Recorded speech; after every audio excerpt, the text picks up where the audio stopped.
if you don't start thinking like a systems engineer, then you're never really going to be able to delegate at a high level. I can actually have wonderful date nights and wonderful trips twice a year and have nothing to do with it. But it's because I've done the work. One of the things we rarely talk about is the mental overload that comes with being an entrepreneur, especially a physician entrepreneur. And it can be almost crippling when you think about all the decisions you need to make, all the plans you need to come up with, all the auditing you need to do, all the feedback you need to get. It's a lot of stuff. And so today I'm going to show you how to overcome the mental load of entrepreneurship in 5 steps. Okay.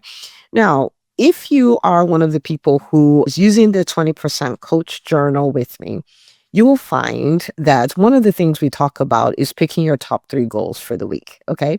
And if you're not familiar with what that is this journal. It's a 20% coach journal that literally is like me coaching you twice a week, helping you spend 80% of your time doing your most important work, the thing that actually moves the needle forward in your business. You can get it at EntreMD.com/journal.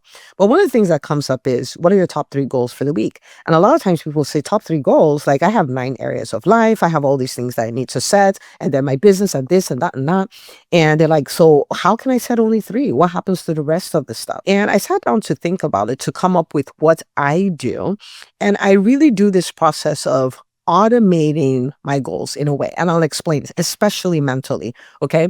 What I do, so that way I have my top 3 goals, but all my goals are running, right? Like, how exactly do you do that without the mental load? Because a lot of times when I talk to people about, setting goals for their business, making these plans, doing all these things, it's just like, oh my goodness, think about more things and stuff like that. So this process is really, really, really going to help you, because when I look at my life, I'm a wife, I'm a mom of 4 kids. I homeschool said 4 kids. I run 5 companies. I co-pastor a church with my husband and all those things. So I have a lot of things going on, and I do not walk around with a heavy mental load. I just don't. In fact, I refuse to, right? And so this is a process for that. Okay, so I'll walk you through the steps, and then I'll give you a few examples so it makes sense. So this is the 5-step formula. So the first thing you want to do is to define the goal. Okay, define the goal. And this could be any goal, right? And you have many goals, but this is just a process that is a rinse and repeat, Okay, so the first thing is to define the goal. Okay, and again, I will give you examples. But once you're done defining the goal, the next thing you want to do is you want to create the system that makes the goal possible. Okay, the system that makes the goal possible. The third thing you want to do is you want to schedule the system. Like, when are we going to operate this? And this may sound complicated, but I promise you it's not. I'm going to break it down in a second. So schedule the system, execute on this system, and then audit the system. Okay, so define the goal, create the system, schedule the system, execute the system, and then audit the system. Okay. All right. So let me give you a few examples here, because what this does is that it helps you put goals on autopilot. So the top 3 goals you're working on every week, let's use business. The top 3 business goals, for instance, you're working on every week, that becomes, things you're trying to break in through, new levels, big things you're trying to overcome. But you have many other goals that are running, and you've already done this process. You've defined the goal, created the system, scheduled the system, executed on the system, and audited the system. So they're just running. You have to execute on them, but you don't have to think about them. You don't have to come up with the plan. You don't have to troubleshoot it. You don't have to do any of those things. Okay. I'll give you a few examples. So I'm going to start with an example with my first company, which is my private practice. Now, at the time of this recording, I am not involved at all in the day-to-day of my private practice. My private practice is team-led. Okay. So it's team-led, and I don't carry the mental load of it, right? I don't carry the mental load of it at all. I show up for my meeting once a week, meet with my practice administrator, review what we need to review, and then we're done. I move on. Okay. To the 7,000 other things I do. Okay. So let's look at how this played out with that.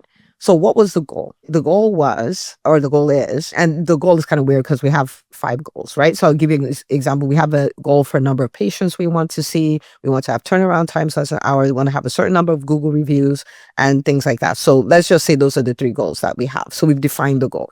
This is what we want. This is what we want the practice to look like. These are the results we want the practice to get. Okay, so we've defined that. It's very clear. Actually, let me break it down. So you understand, it can be vague. So let's say we want to see 1,000 patients per month. We want to have new 5-star Google reviews per year. We want to have turnaround times of an hour or less. We want to have 75% of our AR in the 0 to 30 day bucket. And we want to have compliance with our agencies, which will be like, VFC, for pediatrics, VFC, OSHA, all of those things. Okay. So this is very clear. These are the goals that we have. Okay, good. So we've defined the goal. The next thing is to create the system. And so with my practice administrator, we've worked on the things that will give us each of these targets, right? So we have the marketing goals that get us to the 1,000 patients.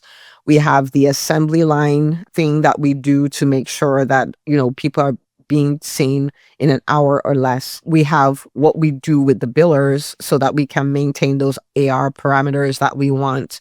And we have a compliance one. We don't have to work on that all the time. And then the Google reviews, we have a way we do that. Okay. So we've come together, we have decided these are the things, and we've tested them. So these are proven things, right? We've tested them. These are the things that will create the result that we want. And so she's executing on that. And then our meeting is then based on these 5 things, right? Like, so we have a meeting, we have a dashboard with these things, and then we're tracking them, right? We're tracking them. Okay.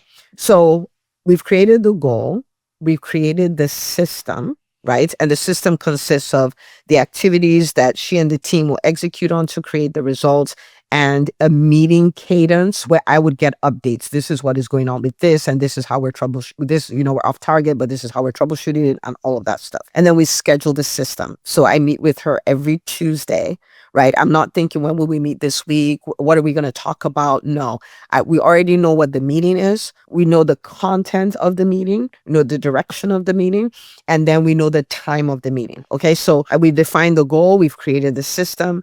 We've scheduled the system, and then we execute every week. So every week, Tuesday, we get together, we do what we need to do. If there are changes that need to be made, we make them, all of that stuff, boom, done. Okay. And then we audit the system, right? So what that means is, okay, these strategies we used to use before that we have as part of the system, they're not working anymore. They don't seem like they're working, or they don't seem like they're working well enough. And then, okay, we need to edit that some. Okay. Or we find, well, this target is now is a more important target, right? Or we find out, of these 5 activities, these 3 are giving us 80% of the results. So let's scrap these 2 and just focus on those 3, right? Like we're troubleshooting this system to see, like, is it working the way we want it to? Do we need to edit? Do we need to add? Do we need to remove? Do we need to scrap things altogether? And all of that. Okay. Our documentation system, do we need to change that? The meeting, do we need to change the way that's run? We're constantly looking at that to make it better. Because we've defined the goal, created the system, scheduled the system, we're executing on the system, and we're constantly auditing, I don't have mental clutter there. I don't have mental overload there. Because we've done the hard work of creating the system, removes that, right? And so my job is then to show up for my meeting, execute in that meeting, and then keep it moving. Another example would be with the EntreMD Business School. Okay. So the EntreMD Business School, we have our live sessions, our live training sessions every Wednesday at 7:00. We've had live sessions every week for the last 5 years. So as long as the EntreMD Business School has been around. Now, on that live session, my job is to help the doctors in the school make big leaps in their businesses. So whether that is getting rid of obstacles in their way, limiting beliefs that in their way, or simple frameworks they can execute to get results in real time, blueprints and frameworks, like all of those things. Okay. Whether it needs to be small group discussions in similar business types that will spark certain results and things like that, whatever it is. Okay. My goal, defining the goal, okay, is to help people on their path to multiple 7-figure businesses. Right. And so on that call, I want to empower them to do that. That's it. That's what I'm there for. Okay. So whatever needs to happen, that's what needs to happen on that call. So I define the goal. Then I create the system. All right. Now, creating the system looks like this. Okay. So first of all, I'm like, okay, I know I need to have multiple kinds of meetings, right? It's not just one framework. And so we have a number of different, and again, we created over the years, this is, morphed and become different things. But where we are now, we have different kinds of meetings. We have what we call the RevCon. So if you think of it like a revenue conference, RevCon, where people literally come and say, okay, this is my type of business. This is what my revenue goal is. This is the challenge I'm having with hitting that goal. And then we troubleshoot it, right?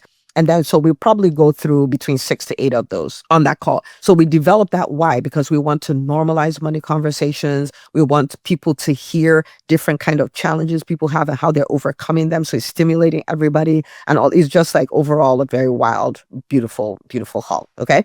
All right. So we have like the RevCon. So this is the process of building the system that takes the time. Okay. So we have the RevCon. Then I understand, I know, especially the more successful you get, the more your mindset determines what your business looks like, period, end of story. Then we created the champions mindset, where we'd come and tackle one mindset thing. I pay a lot of attention to the school. Like, what are the themes? What are the mindset viruses that are running wild? Let's tame them on that call, right? And so we would do that. We do the champions mindset, whether it comes to the drama that shows up when hiring, when raising prices, whatever it is, we come up with all of those. Okay. Then we have meetings that are breakout sessions, right? With, similar business types. So, they can have that peer-led thing. So we have different kinds of, so I pick, okay, these are the different kinds of calls that can get me to the goal. And so I create that, and I create the structure of the call, because I want every call to do certain things. And so I'm like, okay, the beginning, this is how we start. This is what we do before we have the actual training. Then we do the training. This is the way we end it. It's all intentional. It's not random. It's not random at all. So that it gives me the goal, right? Because this is a system for the goal.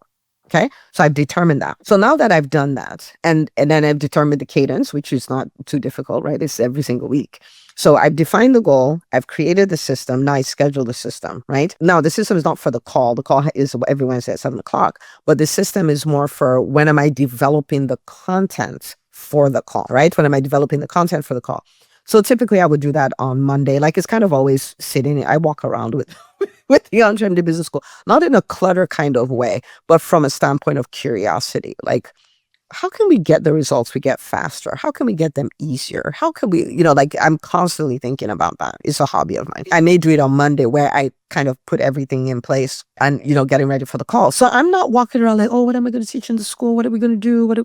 I'm not doing any of that. Right. And part of the system is, I might map out like 2 to 3 months work. Like, this will be the direction, right? Like a quarter at a time. This will be the direction for the next 90 days and stuff like that. I don't have the mental clutter, mental overload, tiring stuff, because I've done the work of building the system. So I don't have to set a goal for it. Do you sort of, like, I don't have to, because now it's running on autopilot. So what do I need to do? Every Monday I need to come, I need to sit, okay, this is what we decided that we are going to do. This is the structure of the meeting. So I just plug in, all the things that need to be plugged in. And then I just sit, I stare at my content a lot. I sit and go like, okay, how can I get some of the transformation from here to here? So this person is at 500,000. How do we get them cross 1 million? This person has a team of producers. How do I help them bring in management level teams? Or how do I even just help them delegate in such a way that they can get an extra 2 weeks back? They can get an extra 4 weeks of their lives back. Like, so this is what I'm thinking, and then driving the conversation there. But I have a 1 hour block on Monday to do that. So I'm not thinking about it all week, every week, and what am I going to do? And we, starting the whole thing over from scratch again. No, like, we've had a call every Wednesday for the last 5 years, and I have run probably 97% of all those calls. And in those calls, like, this is what we do. And that's why every Wednesday is a magical experience. But I'm not trying to re-engineer the magic of the experience. I've built a container and I just put all those things in. Okay, so every Wednesday then at 7 o'clock, I execute. And then periodically we just audit. And like, periodically we do a full audit, but every week I'm doing an audit. Like, okay, what worked really well? What do we need to do more of? What resonated deeply with the people? What am I missing? What was a blind spot that I just found? Like, stuff like that. And so I don't set goals for have a 5-star level Wednesday call in the EntreMD Business School. I don't set it as a goal, because in a way I've automated it, right? I don't set a goal for my private practice goal, because I've automated it. When I say I don't set a goal, what I mean is it's not showing up in my weekly goals. I'm not needing to set that as a goal every week, because I've automated it. Okay. Let me give you one more example that doesn't have anything to do with business, but like with marriage, right? Okay. Which is important, because you'll hear me say I'm not willing to build a business at the expense of my family, or the expense of my faith or my fitness or whatever. Like, I'm just not willing to do it. Right. Okay. So for marriage, but it's a thing, right? Like, if you don't pay attention to it, it can die. It really, it's as simple as that. So what is my goal? My goal is to be married to my husband for as long as we're both alive. That's my goal. Okay. Now, what is the system? And for us, we built a system, which one is a date night. So you guys know date night every Tuesday, right? And we go and we hang out with each other and check in with each other and, just have a really great time and all of that stuff. So we're paying attention to our marriage once a week. And then we would do 1 to 2 couples vacations a year. Well, mostly two, at least two couples vacations a year. No kids. We do the family vacations, but we do the couples where it's just both of us, right? And so we have every Tuesday and we have twice a year where we're working on our marriage and working, like communicating, sharing experiences, sharing challenges, sharing visions and dreams. We address whatever needs to be addressed, without attacking or feeling attacked or whatever. But it's just this really nice maintenance thing that we do. Okay. And I could be thinking every week, like, oh, set a new goal. I'm not setting goals for my marriage every week. I'm not doing that because of this automation system. So we've defined the goal, want to be married for as long as we're both alive. We've defined the system, right? And so we have these two blocks, two activities, right? Like, so we have the date night and we have the couple's vacation, right? Like these are two things that we do. And I would say, we talk quite a bit though. Every night, that's probably a system of sort, but it's not an intentional system. We just do that. But we talk and talk and talk and talk and talk. We hang out a lot. We do things together a lot. We just do a lot. Okay. So the third thing is scheduling the system, right? And so we have the date night is not when we feel like, it's not in a moment of, like spontaneous. It's not. People are like, that's so rigid, you schedule it. No, it's not so rigid, we schedule it. Because of that, we've done it for over a decade. Now, we've had maybe twice a year where we have missed it, maybe because, someone's out of town and stuff like that. But we'll still check in at the time and we'll still make up for it, especially because so my love language is quality time. So I'm like, sir, you owe me a date night. Saturday is a good day, just like Tuesday, right? So we make up for it. So there's no true negative, there just isn't. Okay. So we have that system scheduled Tuesday, every Tuesday, typically about 7 o'clock, but every Tuesday. And then for the trips in the beginning of the year, when we're setting our goals, we kind of, if we can pull it off, we try to schedule that then, right? So like this year we had one trip around my birthday and then we're going to have another one later in the year. So it's scheduled, boom, done. So because of that, it's almost as if the marriage is getting better by default, but it's not getting better by default. It's just that we automated a goal, like the outcome of a goal, right? So we have the goal, built the system, we scheduled the goal, so we execute on it, right? So every Tuesday, right, we do what we need to do, the vacations, we do that. And then we audit, right? Like every so often we're, like I got to a point, I was like, you know what? You're taking your date nights for granted. And when we say date night, sometimes we go on a drive because that's what we want to do. We drive around town. We're talking, laughing, giggling, doing all the things. Sometimes we go to fancy restaurants. Sometimes we take a long walk. Sometimes we do all kinds of stuff. Sometimes we'll go to the movies. It's not about doing things that are super expensive every single time. And it's not about that. It's about the connection, right? So we would audit it, right? And I started thinking, I was like, you know what? You take these for granted, right? And if you think about it, I don't remember the math. So let me do it. Let me do it here. I'm like, okay, I am, 46. And so that means, if I was going to live to 100, I have 54 years to go. And if I multiply that by 52, I have 2,808 date nights left. Say we both live to 100, just doing equal math here. Okay. So 2,808. And the question becomes, well, if you had $2,808 left, how would you treat each dollar? A little different, right? If that's all you had left. And so it's like, well, it may seem like a lot, 2,800, but it'll be gone before you know it. And so why don't you just do just a little to make each one a little more magical? Like just be a little more intentional about each one, right? Just a little. And so that's an audit. And I'm like, let me do that. Let me look for some things we haven't done before, look for where we've made this like so routine and so autopilot and add some, spice to that and things like that. And we did that. And so this process right here is something that I work on getting better and better at, right? Like I have this goal, I have this thing. How do I put it in such a way that I'm not like starting the engine over every single week? I've kind of done the work, defined the goal, created the system, scheduled the system, execute on the system, audit the system. So I'm not necessarily thinking, I'm not showing up in the hour when I'm supposed to work on it, thinking about it. Like I'm just executing it, right?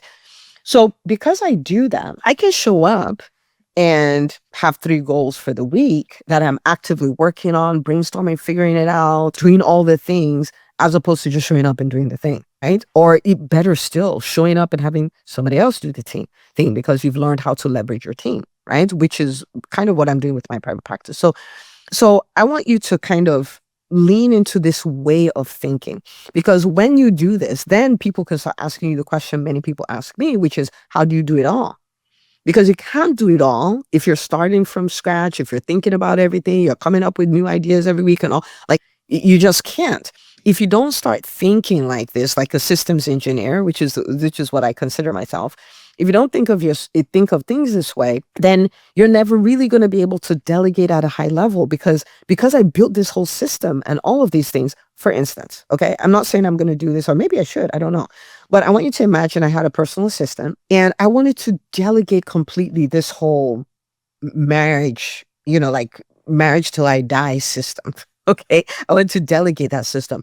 Well, now the person knows it's clearly defined. So there's a date night every Tuesday from 7 p.m. There are 2 vacations a year, right? And there's a list of what we like and what we don't like and stuff like that. There's a list of all these activities we've done over the year. And I can say, run it. Like, just tell me every Tuesday where we need to be. And the vacations, we have this time and this time. This is what we like. Mama always wants to be by the water. So you go do it. Get it done.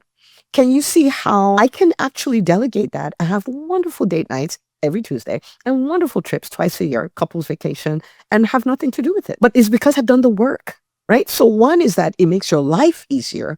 2 is that now you can start delegating whole systems, right? So maybe I should think about doing that. And it makes everything so much better. And so if you learn this, it puts you in a place where you can spend 80% of your time on 20% activities. It puts you in a place where you can set few goals week to week, but get a lot of stuff done. Sets you up where you'll be able to leverage your team in ways you never thought possible, because you're clear. You're clear on what you want to do. You're clear on how it's going to get done. You're clear on the cadence. And so you can delegate. Now I'm not delegating outcomes. Okay, let me tell you the difference between the two, right? I can delegate a task, which is book my tickets to Bora Bora. Okay, that's a task. But I still need to figure out, where do I want to go? Do I want to go to Bora Bora? What hotel, what resort do I want to go to there? What kind of room do I want to be in? All that stuff. And then I say, okay, book this kind of room for me in Bora Bora and book my tickets to Bora Bora. Or I could take the whole thing, like book my 52 date nights for whatever. I'm going to be out of town this week and this week. My husband will be out of town this week and this week. So don't schedule on those Tuesday. These are the kind of activities that we like. And book our 2 vacations, right? Like, of course, you clear with us first, but come up with where we should go for these 2 vacations. 1 is in March, 1 is in September, blah, blah, blah, blah. And I can delegate not just the booking of the flight and the booking of the room, but the thinking of it, the mental overload of it, like the whole thing, boom. And you can do the same thing. If you hire a lot, right? Maybe my private practice folks, you have to hire a lot and stuff like that. And you build this whole thing. So the goal, we want to have a rock star, full complement of a team. That's what we want to have. And then you create the system. What kind of job ads do we do? What needs to be there? How do we interview? How do we choose? How do we onboard? And you define all of those things. And now you have a system, and you schedule the system, and you do all of those kind of things. You can take the whole thing and hand it off, right? Well, you can't till you do these things. So the secret to getting rid of the overload is clarity. The secret to getting rid of the overload is this 5-step process. And once you do it, whether you're doing it, it will be so much easier. When you have the team for it, which you may already have hired them, but you're not delegating. Now you can start delegating outcomes and not tasks. And oh my goodness, it puts you in this place where you can run a business, or you can run multiple businesses like I am, and you have internal peace. Like, you are not constantly overthinking and bearing all this stuff, and all. Like, you have peace. You can be in the moments with the thing that you're doing at the time. You can be in the moments when you're with your family. You have white space to think of genius ideas and all of this stuff. I want that for you. I want that to be your experience. But it all starts with being this person who can take an aspect of their business or an aspect of their lives, and you define the goal. You create the system that delivers the goal. You schedule it. You execute on it. You audit it. It will change everything. So go practice this. Don't try to practice it with your whole business. Like, oh my goodness, this is so complicated. Don't do it. Like, find one part of your business and start practicing this. It's about putting in the reps and getting better and better at it. So pick a small part of your business and start practicing it. You have a virtual assistant, but you're still managing your calendar, right? So build this thing. What is the goal? Never want to touch my calendar again. Don't want to have any more scheduling conflicts or any of those kind of things. You create the system. This is where you put what? On Mondays at this, I do this, da, da, da, da. Put it so your VA doesn't even need to talk to you. They know exactly where what goes, right? You put that there. Then you schedule when the calendar gets done or audited or whatever that is, and then execute on it and then audit. And then you can take this whole thing and pass it on to your VA and never touch your calendar again. You could do it with your process for doing your podcast. You could do it with your process for social media. You getting up like, oh, what am I going to post? As opposed to on Monday, I post this. On Tuesday, I post this.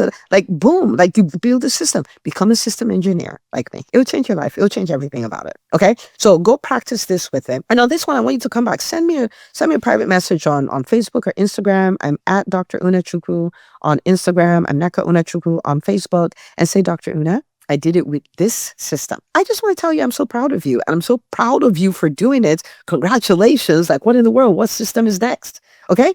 So send me a message, Facebook, Instagram, and just say, Dr. Una, I did it. I just want to shout you out, and I'm rooting for you. But we as a community, we are not going to get rid of burnout. We're not going to get rid of mental overload. Some people ran away from corporate because of burnout and then came to their business and created a new burnout.